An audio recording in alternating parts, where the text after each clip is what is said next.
sou estudante de Educação Física e essa videoaula é referente à disciplina de Anatomia Geral.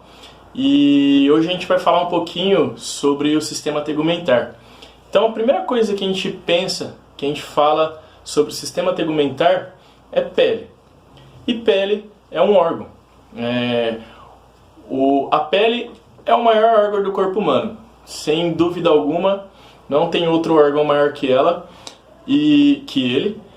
E sobre ela é formada por camadas, mas sobre a espessura mede mais ou menos aí de 1,5 mm, 2, depende da pessoa. E se a gente pegar a pele, fizer um corte ou conseguir esticar ela, a gente vai conseguir mais ou menos 1,5 m, 2 metros, depende da pessoa, 2 metros quadrados, mais ou menos. Então, tipo, de tecido contínuo, ela é o maior do corpo humano. Vai medir mais ou menos, é o maior do corpo humano em questão de continuidade. E a composição, a função da pele, do tegumento, tem algumas funções importantes que nada mais é do que participar do sistema imunológico. Ela tem funções imunológicas extremamente importantes. Ela tem a função de nos proteger contra os raios ultravioletas, participa bastante da termorregulação, e uma das maiores funções e mais importantes da pele é participar da homeostasia do corpo, participar das nossas funções vitais. E para falar um pouquinho da composição da pele e suas camadas, a gente tem duas camadas que formam a pele, o tegumento. A primeira camada mais externa é a epiderme. A segunda camada, um pouquinho mais profunda e de maior composição, é a derme. E fala-se muito na terceira camada, ou uma camada que está atrelada à derme, que é a hipoderme. Ela não faz parte do sistema tegumentar, porém, ela é o que delimita, é o que junta, na verdade, as vísceras, os órgãos e a derme. Então ela participa bastante um pouquinho ali, só que ela não faz parte do sistema tegumentar. A formação da hipoderme nada mais é do que é um tecido adiposo, formado por lipídios, entre outras coisas.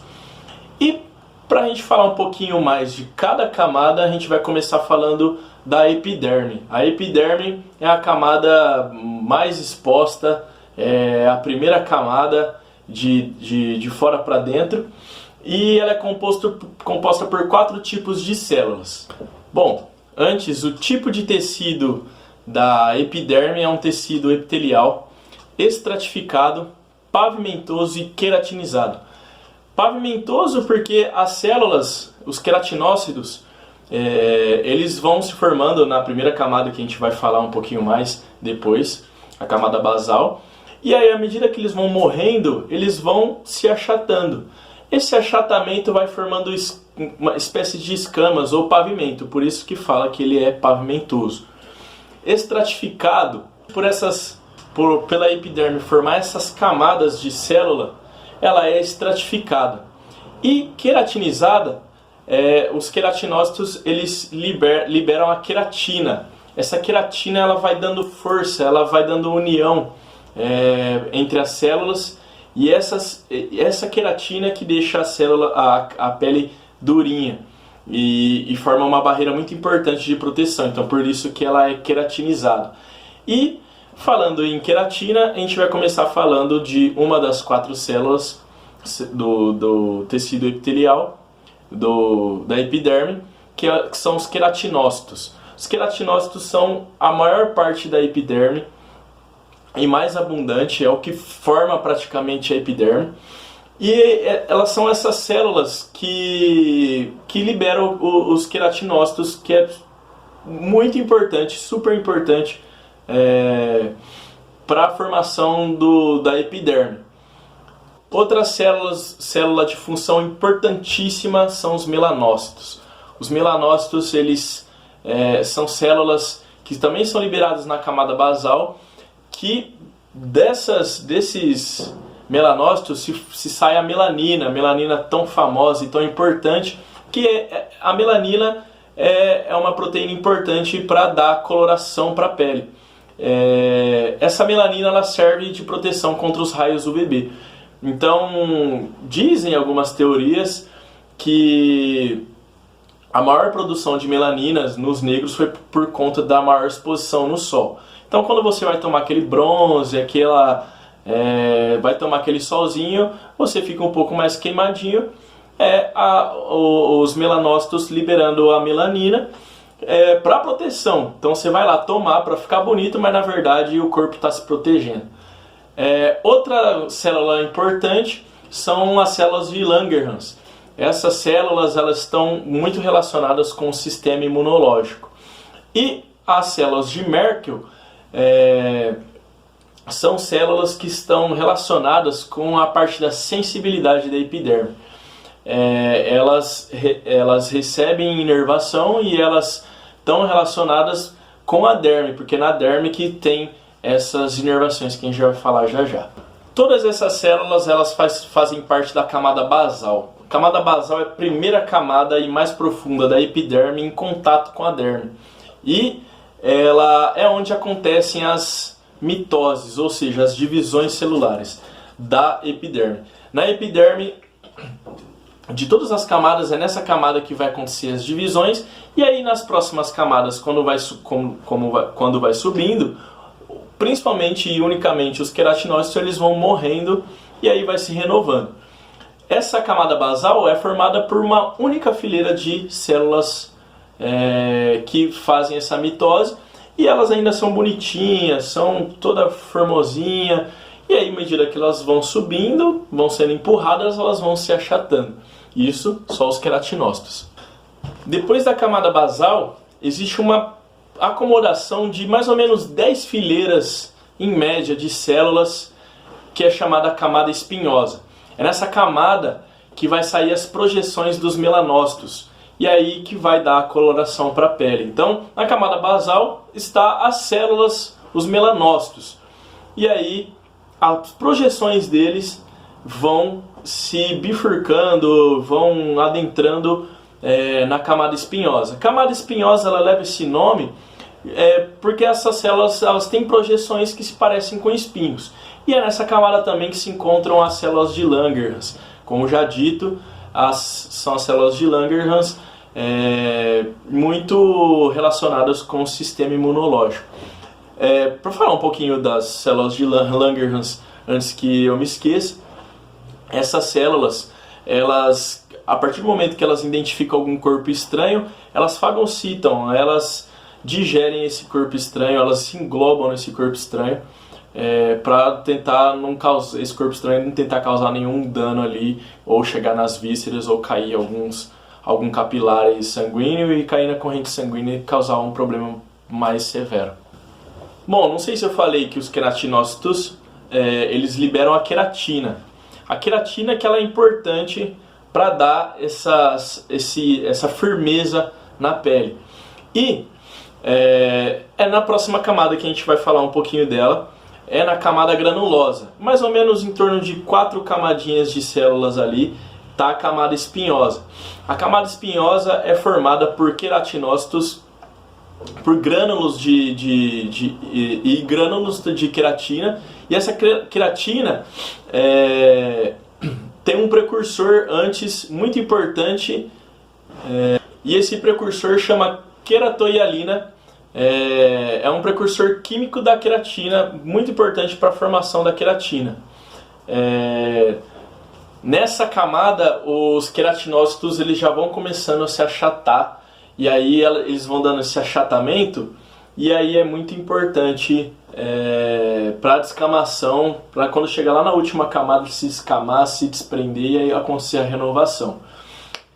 Eu não falei que existe uma quinta camada, mas sim, ela existe. Eu falei que a epiderme é formada por 4 camadas, mas na verdade algumas regiões do corpo ela tem uma quinta camada, que é a camada lúcida. A camada lúcida ela não apresenta coloração.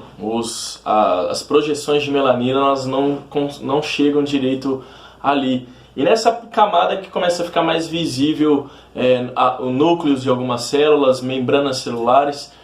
E nessa camada ela é muito importante, ela é muito firme e muito aparente, muito abundante, somente nas palmas das mãos e nas plantas dos pés.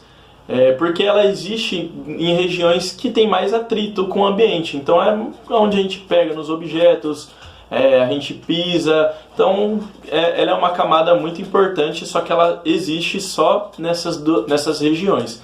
Lembrando, planta dos pés e palma das mãos. A última camada mais externa que a gente consegue ainda meio que apalpar é a camada córnea. A camada córnea é uma camada formada por queratinócitos abundantemente, mais ou menos 30 fileiras de queratinócitos totalmente mortos. Esses queratinócitos eles vão ficando bem achatadinhos, na verdade eles estão bem achatados e eles vão se descamando para as outros queratinócitos, outras células de queratinócitos poder chegar e acontecer o mesmo processo.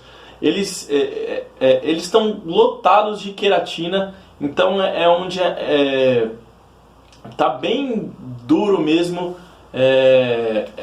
nessa região da nossa pele.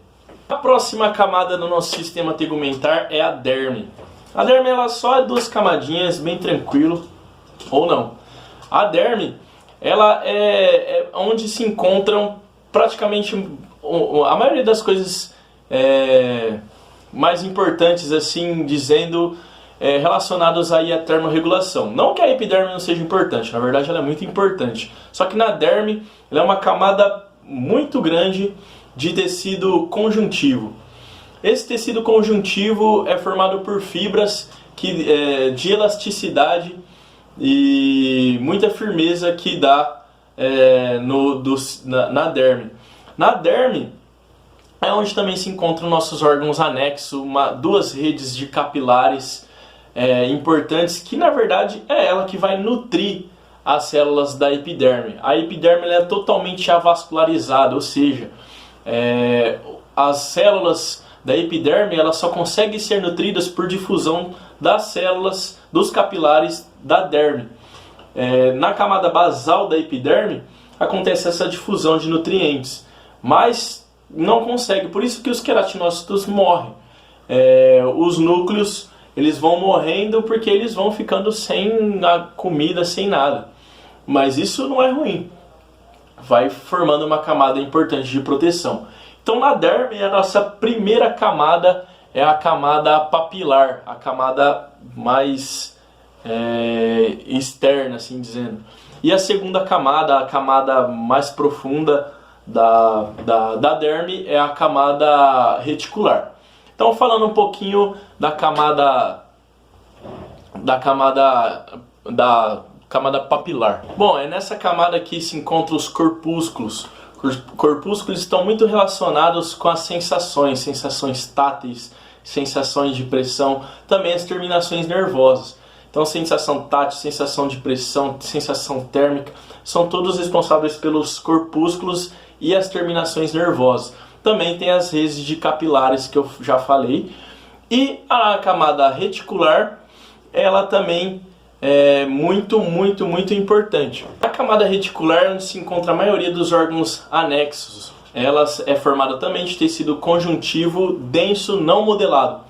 E é nela que tem os nascimentos dos pelos, as glândulas que a gente vai falar daqui a pouquinho, muito importante no nosso corpo. E da derme, a maior parte é a camada reticular.